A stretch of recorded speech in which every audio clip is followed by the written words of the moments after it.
सुनबाई, ये सुनबाई, ए सुनबाई, अगं उठ. अगं सकाळ झाली. बाहेरच झोपली वाटते ही. तू इथंच झोपली होतीस वेग? हो, चुकून झोप लागली मला इथे. अधिपती आले का? नाही आला. अजून नाही आले? नाही. अगं फॅक्टरीत काम असेल म्हणताना थांबला असेल तिथं. तो असंच करतो. कामात असला का कशाची बी आठवण राहत नाही. तू चल आवर पडशील. हो.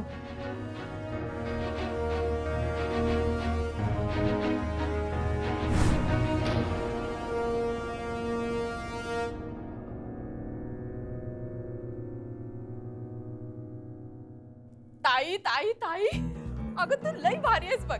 तुला बरोबर कळतं कधी काय करायचंय ते. अगं तू अधिपती आणि सुनबाई मध्ये चांगली फूट पाडलीस बघ ताई. आहेत कुठं सुनबाई? अगं ताई, ती का नाही अधिपतीची वाट बघून का नाही हॉलमध्ये झोपली होती. ताई तू का नाही असंच रोज करत जा हा काय? हा सांगत जा, आम्ही तसंच करत जाऊ. अगं नाही ताई, तसं नाही म्हणजे. जा तुझी कामं कर.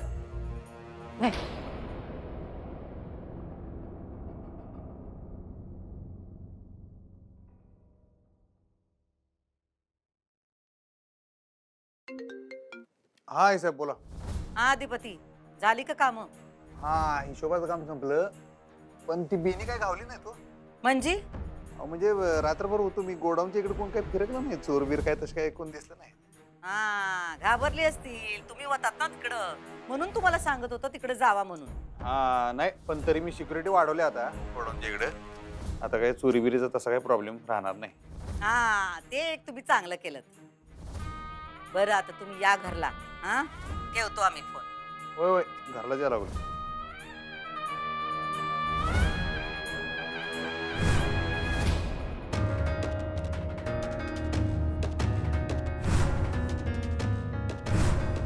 ही अधिपतीची जन्मदात्री आई नाही. या घराला शिक्षणाची परंपरा होती, कलेची जाण होती. कारण चारुलता ही MA लिटरेचर होती. तिला वाचनाची, पुस्तकांची आवड होती. तिला वाटायचं अधिपती उच्च शिक्षित व्हावाच, पण तो एक चांगला माणूस व्हावा. भुवनेश्वरीनं एके दिवशी तिचा कोणीतरी डॉक्टर आणला. त्यानं माझ्या आधीच्या गोळ्या बंद केल्या आणि त्याच्या नवीन गोळ्या सुरू केल्या. त्या दिवशी त्या बाईला त्यानं जे मानाचं स्थान दिलंय ते मला नाही वाटत त्याची सख्खी आई वरून आली तरी तिला तो देईल. तिच्या पाठोपाठ तिची ती नतद्रष्ट बहीण आली, तिची आई आली. तिची आई खरंच चांगली बाई आहे. अहो सांगितलं ना, आई साहेबांनी काम दिलंय ते केलं पाहिजे. आधी आई साहेब, नंतर बाकी सगळं.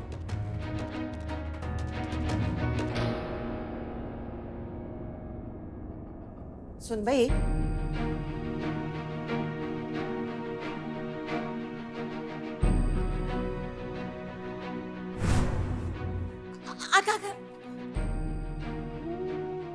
चहा उकळला ना व? हा. काय झालं? कुठं हरवलीस?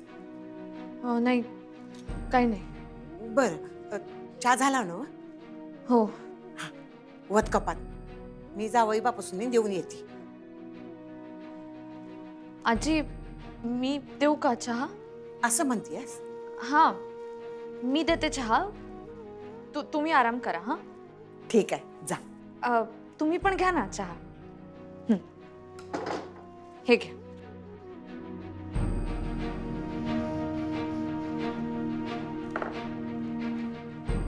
थँक्यू आजी, मी तुमची खूप आभारी आहे. अगं बया, हे काय आणि मधीच माझं कसलं आभार? आजवर चारुहास सरांची एवढी काळजी घेतलीत, इतकं केलं त्यांच्यासाठी, त्यांच्याशी चांगलं वागलात, त्याबद्दल थँक्यू.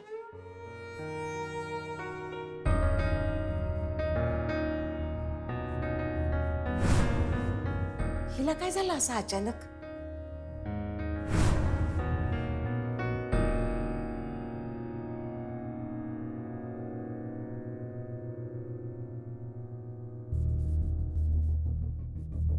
बाबा काय झालं, डोकं दुखतंय का? हो, थोडं दुखतंय. ठीक आहे, चहा घ्या, तुम्हाला बरं वाटेल.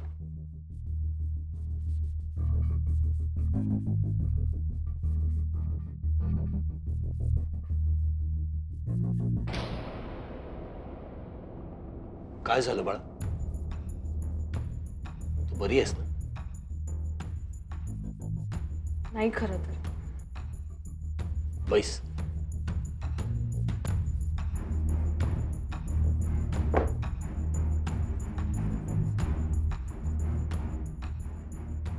सांग, काय झालं? बाबा तुम्ही जे सांगितलं ना मला, ते माझ्या डोक्यातून जातच नाही. ते कळल्यानंतर मी अधिपतींशी बोलण्याचा किती प्रयत्न केला, फोन केला त्यांना, मेसेजेस केले, ते कशालाच उत्तर देत नाही, वेळच देत नाहीयेत मला. फॅक्टरीत गेले, ते परत आलेच नाही. तुमचं म्हणणं अगदी खरं आहे.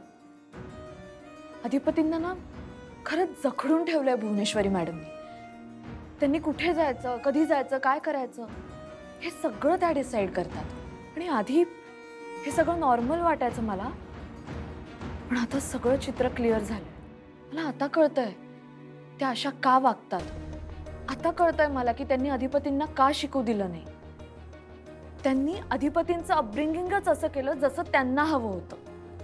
आणि तुम्हाला माहितीये बाबा, मी जेव्हा चोरून शिकवायला लागले ना अधिपतींना, तेव्हा माझ्या लक्षात आलं अधिपती खूप हुशार आहेत. त्यांचं ग्रास्पिंग खूप चांगलं आहे. त्यांनी खरंच शिकायला हवं होतं. मी म्हटलं पण त्यांना तसं, तुम्ही शिका. पण ते नेहमी मला हेच सांगतात की आईसाहेब म्हणतात शिक्षण महत्वाचं नाही, अक्कल महत्वाची. आणि ती अक्कल तर माझ्याकडे आहे. त्याच्याच जोरावर तर मी इतके सारे व्यवसाय चालवतो. कशाला पाहिजे शिक्षण? खरंच किती किती आतल्या गाठीच्या आहेत भुवनेश्वरी मॅडम. त्यांनी बिचाऱ्या अधिपतींच्या मनाचा जराही विचार केला नाही. अधिपतींनी त्यांना आई मानलं, पण त्या नाही आई होऊ शकल्या कधीच त्यांच्या. फक्त दिखावा केला त्यांनी आई होण्याचा आणि चुकीची शिकवण त्यांच्या मनावर बिंबवली. भुवनेश्वरी मॅडमनी जे नाटक केलं मला खोटं पाडण्यासाठी, अधिपतींवर विषप्रयोग करण्याचं, ते सगळं केवळ तुमच्या सुडापोटीच असेल का? अर्थात. आणि अधिपतींबाबत त्या किती पॉझिटिव्ह आहेत. त्या म्हणत होत्या आता अधिपती माझा मुलगा राहिला नाही, बायकोचा नवरा झालाय आणि ते मला आवडत नाही. कशा आहेत भुवनेश्वरी मॅडम? किती हॉरिबल आहे हे सगळं. पण तू आता घाबरू नकोस बाळा. तू स्टँड घे, बोल, अधिपतीला प्रोटेक्ट कर, आपल्या घराला वाचव. वाचवेन बाबा या घरात, नक्कीच वाचवेन. पण आता आधी अधिपतींच्या डोळ्यावरची पट्टी काढल्याशिवाय त्यांना भुवनेश्वरी मॅडमचा खरा चेहरा कळणार नाही.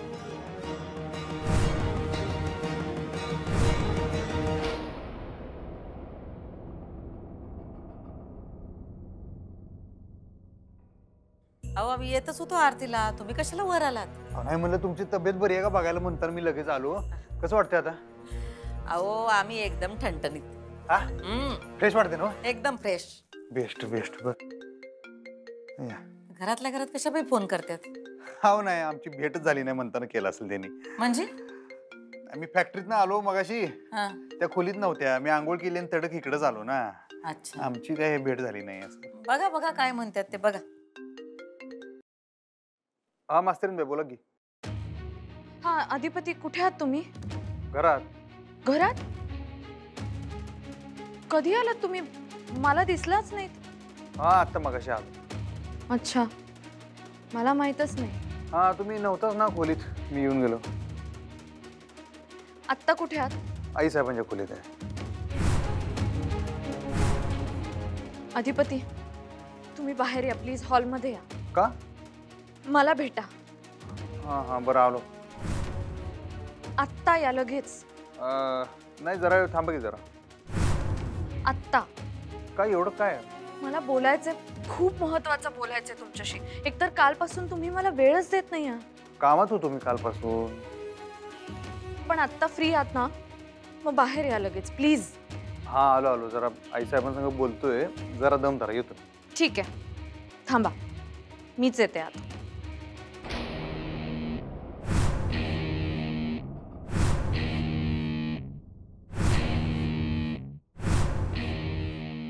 काय हो? काय झालं? नाही काय नाही.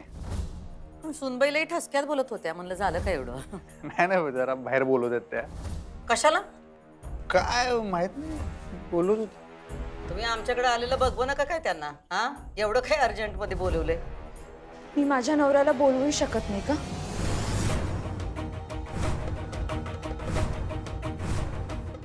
अधिपतीवर प्रेम असल्याचं ते भासवते ना, त्याचं कारण माहितीये? ती त्याची आई नाही. या बाईने माझ्यापासून माझ्या मुलाला तोडलं, माझ्या बायकोचं स्वप्न तोडलं. आता तू घाबरू नकोस, तू लढ. तुला जिथे बोलावंसं वाटेल तिथे बोल.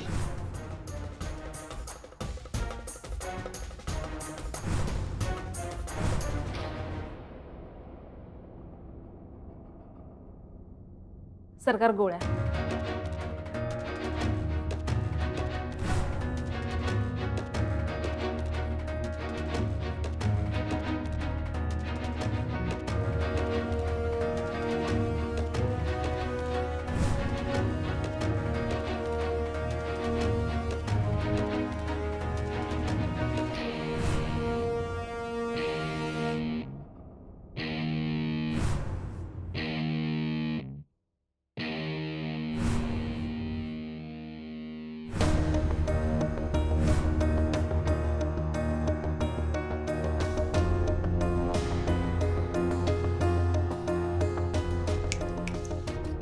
हो सुनबाई,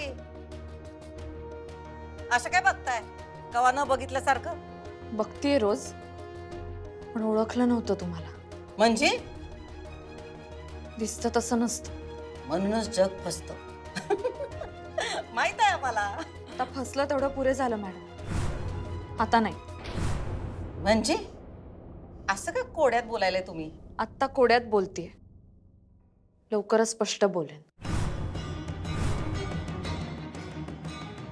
काय करताय तुम्ही? नाही, ताप बी फाय का बघतोय आम्ही. हा, कारण आम्हाला ताप आलता आणि तुम्ही का अशा बडबडताय? अधिपती, काय आज काय झालंय का यांना? चित्र क्लिअर झालंय. कसलं चित्र? सांगते. तुम्ही चला अधिपती प्लीज. काय झाले काय? ऐका माझं. काय? थांबा जरा. हो, काय येतो म्हणून सांगितलं होतं ना त्यांनी फोनवर.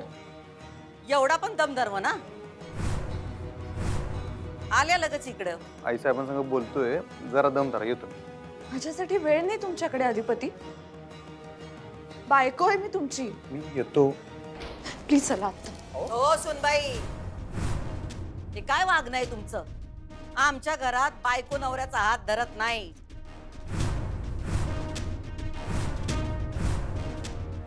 नोकर माणसं असतात, मोठी माणसं आहेत. कळत नाही वय तुम्हाला? सभ्य घरातल्या पोरी असं वागत नाहीत. हेच शिकवलं वाटतं तुम्हाला तुमच्या आई वडिलांनी. मॅडम, आई वडिलांचं नाव घेऊ नका. त्यांचं नाही तर कुणाचं काढायचं? शिकून लय डोसक्यावर चढवून ठेवलंय तुम्हाला. रीत भात नाही, घरातलं लहान मोठं कळत नाही. मॅडम, तुम्ही मला हवं ते बोला, पण माझ्या आई वडिलांना काही बोलू नका प्लीज. हे बघ, पोरीचं वागणं हे आईबापाचे संस्कार असतात. तुमच्यावर तुमचे आईबाप संस्कार करायला विसरले वाटतं. मॅडम प्लीज जावा आता, काम चालू आहे आमचं. नंतर बोला काय बोलायचंय ते. एवढी घाई काय आहे नवऱ्याला घेऊन जायची? कुठं आग लागली आहे? हा, आता नाही आग लागू देणार मी. सगळं ठीक करणार. चला. काय झालंय? चला. काय येड्यावानी काय? नाही नाहीच त्यांना तुम्ही. ते तुम्ही नाही ठरवू शकत मॅडम. मग कोण ठरवणार? तुम्ही? हो, कारण मी बायको आहे त्यांची. जास्त ऐकून गेलो तर लई बोलायला. तुम्ही नीट बोला की मास्तरीन बाई. काय चुकीचं बोलले मी? अहो ही काय बोलायची काय पद्धत आहे का? मी आता यांच्या ऑर्डर्स नाही फॉलो करणार अधिपती.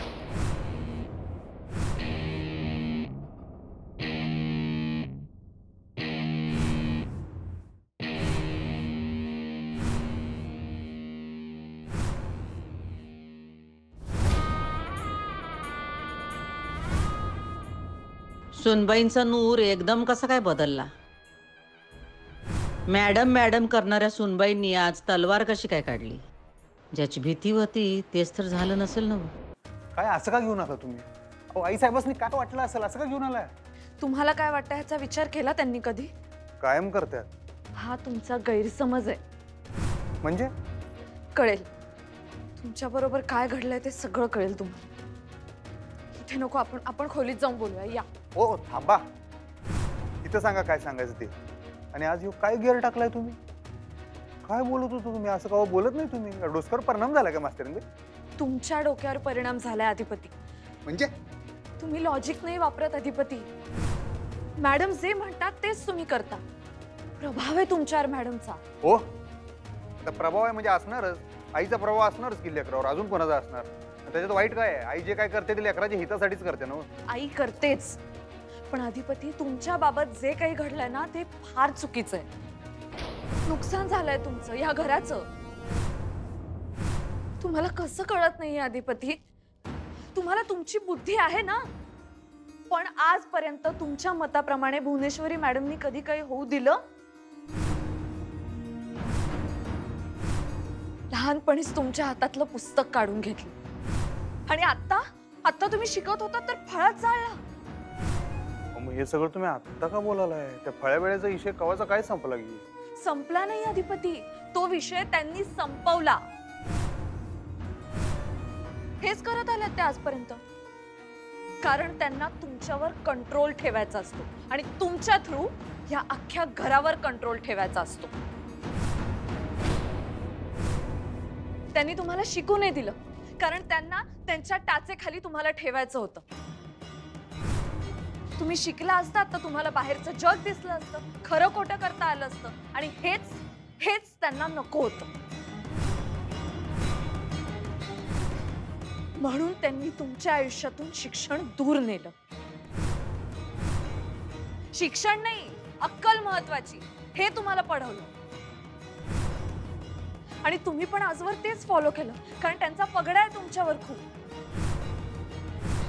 पण तुम्हाला कळत नाहीये अधिपती, त्यांना हवं तेच करतात, कारण त्यांना या घरावर, घरातल्या सगळ्यांवर वचक ठेवायचा आहे. आणि हे करण्यासाठी तुम्ही त्यांचा हुकमाचा एक्का आहात, कळसूत्री बाहुली आहात तुम्ही. त्यांच्या सगळ्या इच्छा पूर्ण करणारा कल्पवृक्ष आहात तुम्ही. त्यांचं प्रेम नाहीये तुमच्यावर अधिपती, त्यांचं अजिबात प्रेम नाहीये तुमच्यावर. त्यांचं सत्तेवर प्रेम आहे, पैशांवर प्रेम आहे. आणि त्यासाठी त्यांनी तुम्हाला असं धरून ठेवलंय, जखडून ठेवलंय तुम्हाला. आणि त्यासाठी मायेचा, प्रेमाचा वगैरे दिखावा करतात त्या, फक्त दिखावा. बात झालं मास्तरीनबाई, लिमिट सोडायला लागलाय तुम्ही आता. बात झाला, आता एक शब्द पण ऐकून घेणार नाही आम्ही. अहो अधिपती, तुम्ही समजून घ्या ना, त्या तुमचा वापर करतायत. त्यांनी खरंच तुम्हाला जखडून ठेवलंय त्यांच्या स्वार्थासाठी.